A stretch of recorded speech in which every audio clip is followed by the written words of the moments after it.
The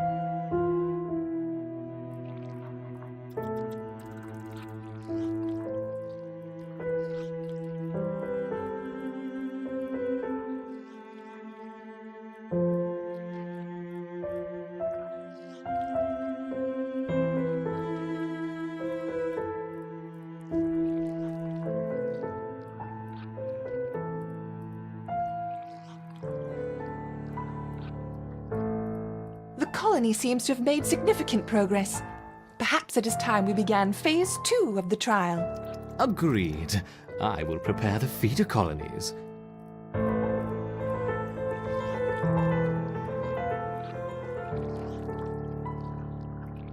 Let's ease them in with a familiar disturbance. Introduce 20 Formica fusca ants. The Fusca colony is attached, and the ants are on their way.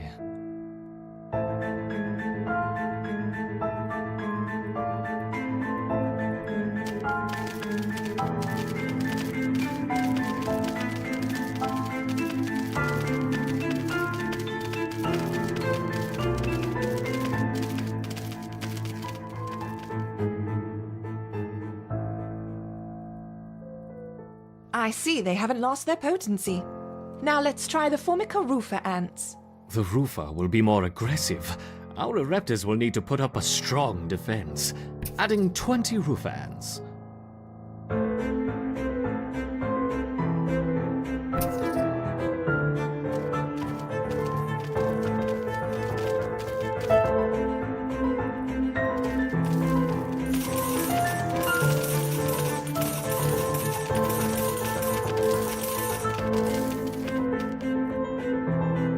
Once again, our Ereptors have neutralized the threat to their queen.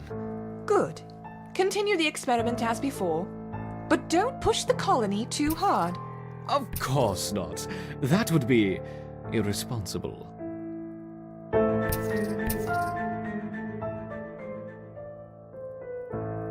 Introducing 40 Rufa ants.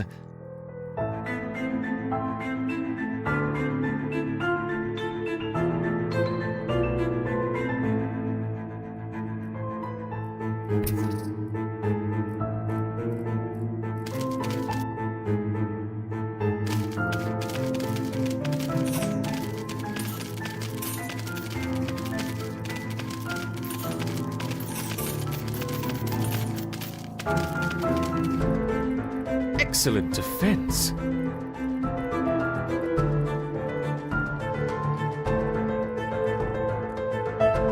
Increasing to 50 Rufa ants.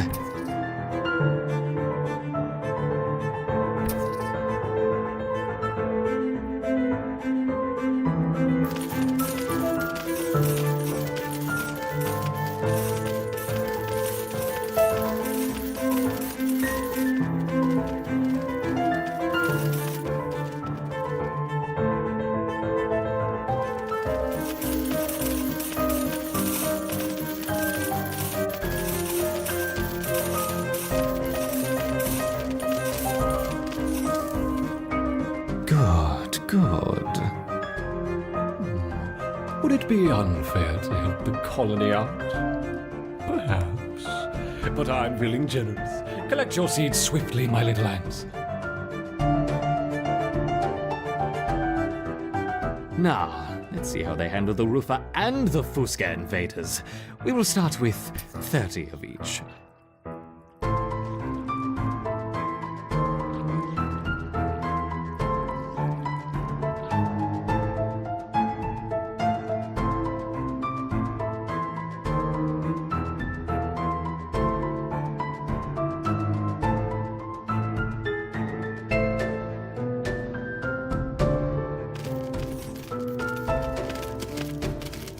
A wonderful victory on two fronts.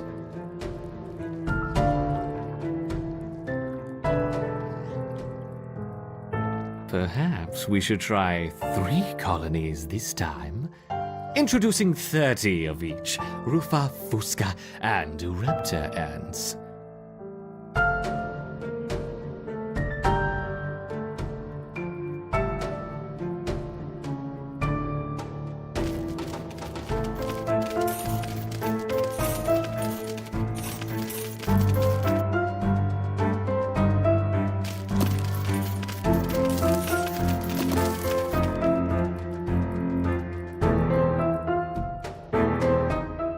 Good. A little helping hand for what comes next. Collect it quickly. Faster, faster.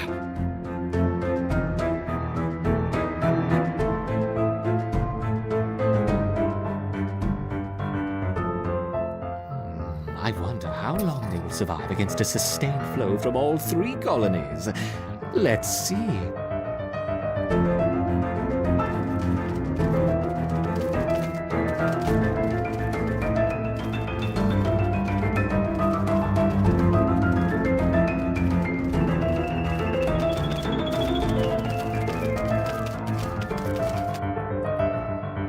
You're doing well, my intrepid Raptors, but what's this? A giant tiger beetle has joined the fray.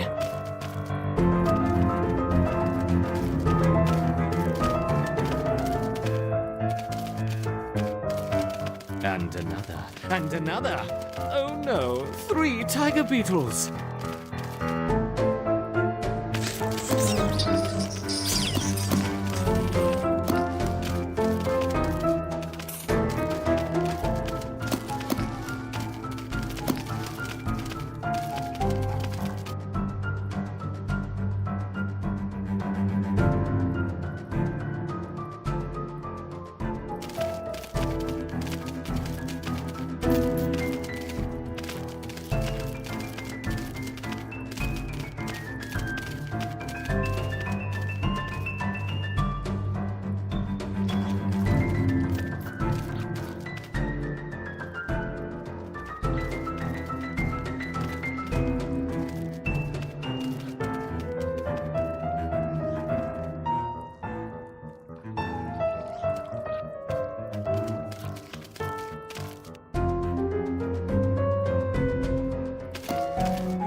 Work, my little ants. But what's this? 1, 2, 3, 9, 10 wolf spiders. It hardly seems fair.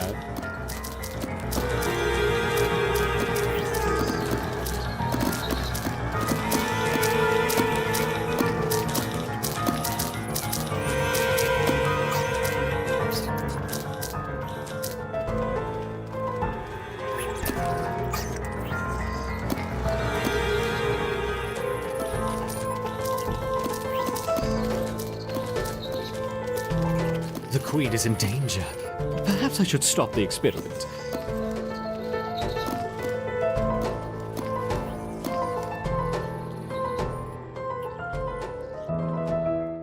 Yes, yes! Victory to the Raptor! What's going on here? Yes, the ants performed excellently against the roofer. They just staved off an attack from 40 roofer ants. 40? I think that's enough for now. We don't want to overstress them.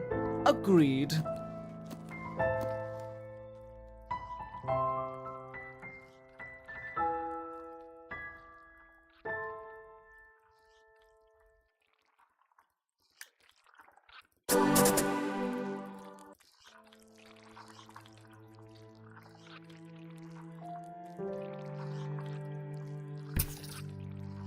Continue to watch over the formicarium. Additional experiments will be on hold for the time being. I understand. No more tests.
The counterpart colony has been delivered.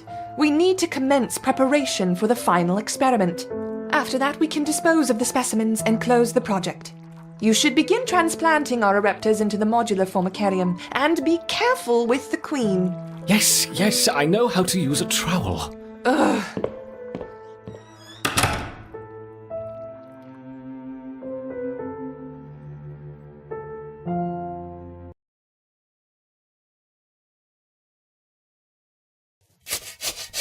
Close the project? Bah! Did you hear that? Final experiment, my foot! I'm in charge of the colony, and I will decide when we've finished testing. There. All set in your new home. Grow quickly, my little ants. We have lots of work to do.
This young queen has successfully raised her first daughters beneath the leaf litter of the rainforest floor. The nutritious fungus she fed them as larvae is now dwindling.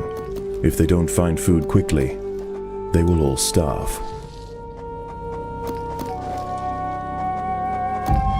The juicy grubs nearby are a staple meal for many underground opportunists, but for now at least, they will go ignored.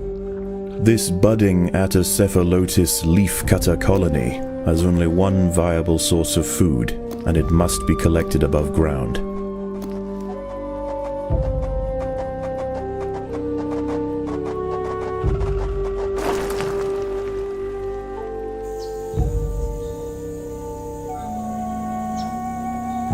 The small scouting party of minor workers could lead any number of deadly jungle creatures back to their undefended queen. They will need time and luck on their side.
The workers have located a patch of young seedlings, just what they were looking for.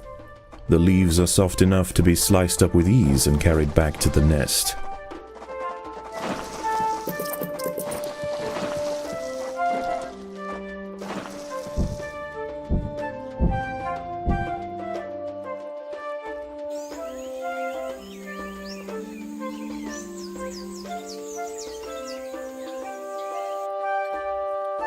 The harvested leaf chunks are not eaten directly. Instead, they are used by the very smallest minim workers to cultivate a nutritious fungus. Over time, waste builds up in the fungus gardens, and if left unchecked, it can attract necrotrophic parasites. To deal with this problem, Atacephalotes dig out subterranean waste heaps, preferably as far as possible from the healthy nursery chambers. Waste is building up in the fungus gardens. The leaf cutters need to dig out a refuse dump.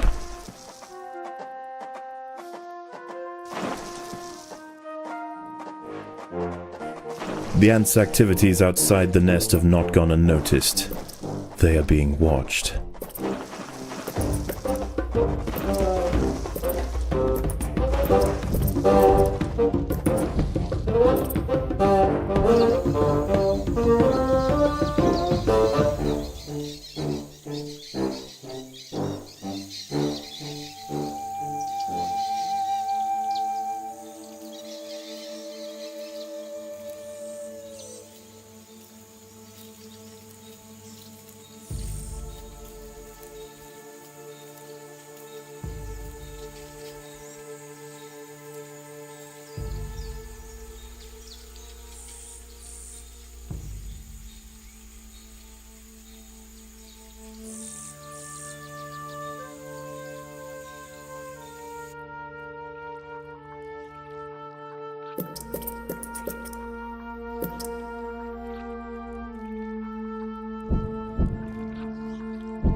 The most accessible leaves are located to the north of the nest entrance. However, another atta colony has already laid claim to them. The close proximity of these nests places the two colonies in direct competition with one another. Time will tell which has the potential to grow into a great empire, and which will submit to the unforgiving law of the Undergrowth. A brightly patterned jumping spider, Casviri purpureus, has subdued one of the workers. This expert solo hunter combines extreme agility with incredible forward vision, allowing it to pounce on unsuspecting prey with pinpoint accuracy.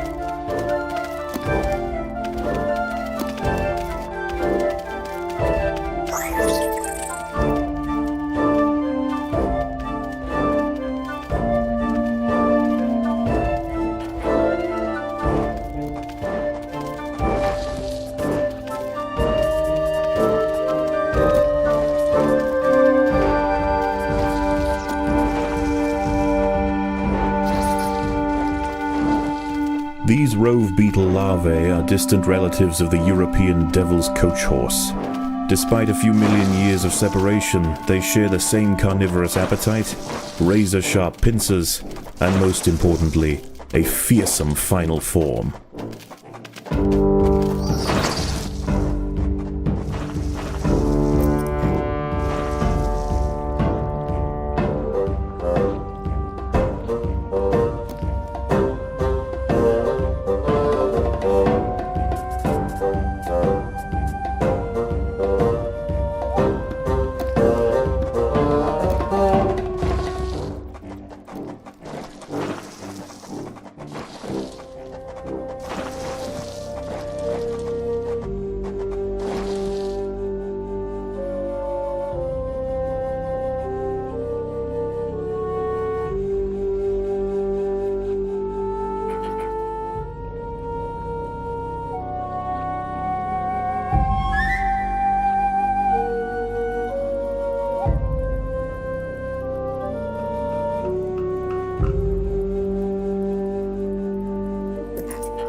As the sun sets below the horizon and the thick rainforest canopy shrouds all but the slightest glimmer of moonlight, the predators of the night begin to emerge.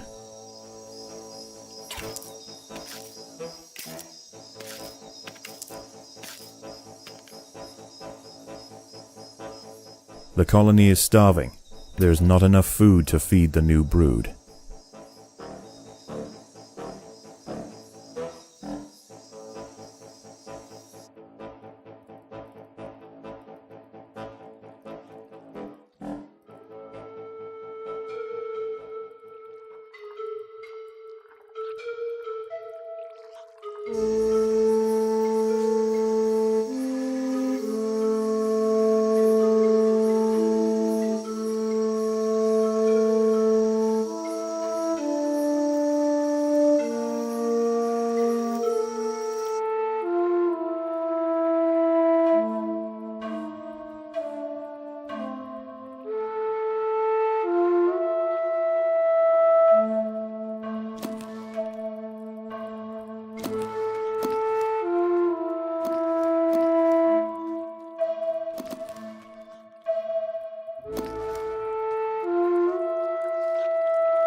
Daybreak has arrived, and the creatures of the night scurry back to the dark crevices of the undergrowth.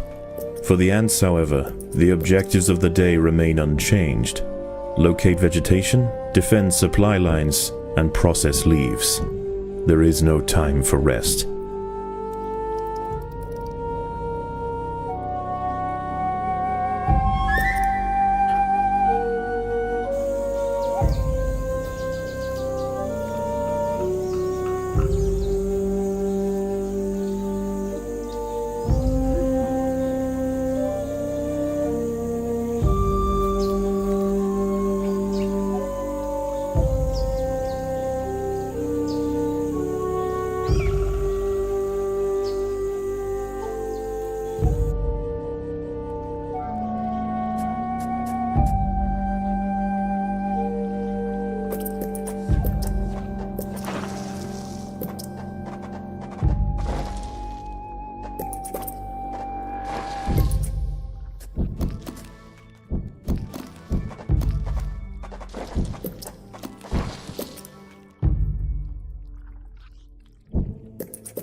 The ants must fight.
The battle has begun.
These leaves are contested. The leaf cutters will generally not attack unless provoked, but today there's too much at stake. Only a strong show of force will deter the opposing colony.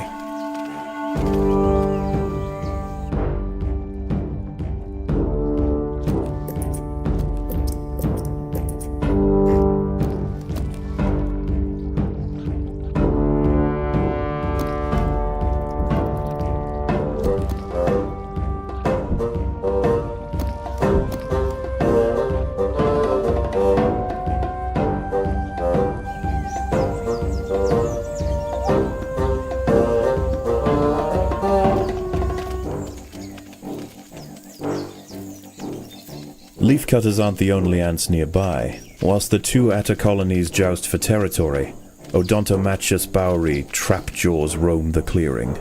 They can be found hunting alone or in small packs for vulnerable invertebrates to take back to their nest. They use snapping jaws to bludgeon their targets, exerting 300 times their body weight in a single blow.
the ants will fight to the death.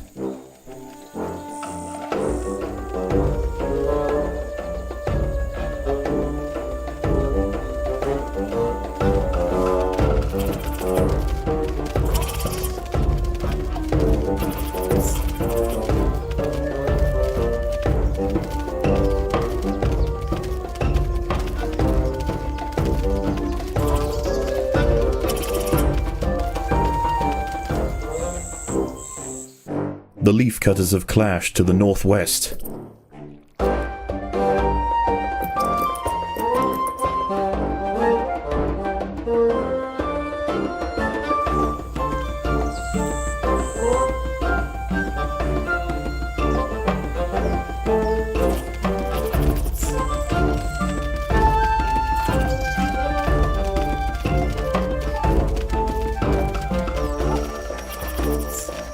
Night falls, and under the cloak of darkness, velvet worms, bush crickets, and harvestmen emerge from their hiding places.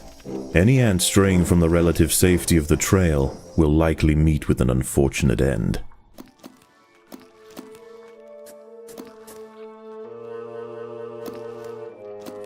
The colony is starving. There's not enough food to feed the new brood.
Predators are loose in the nest. The larvae must be protected. The queen is in imminent danger.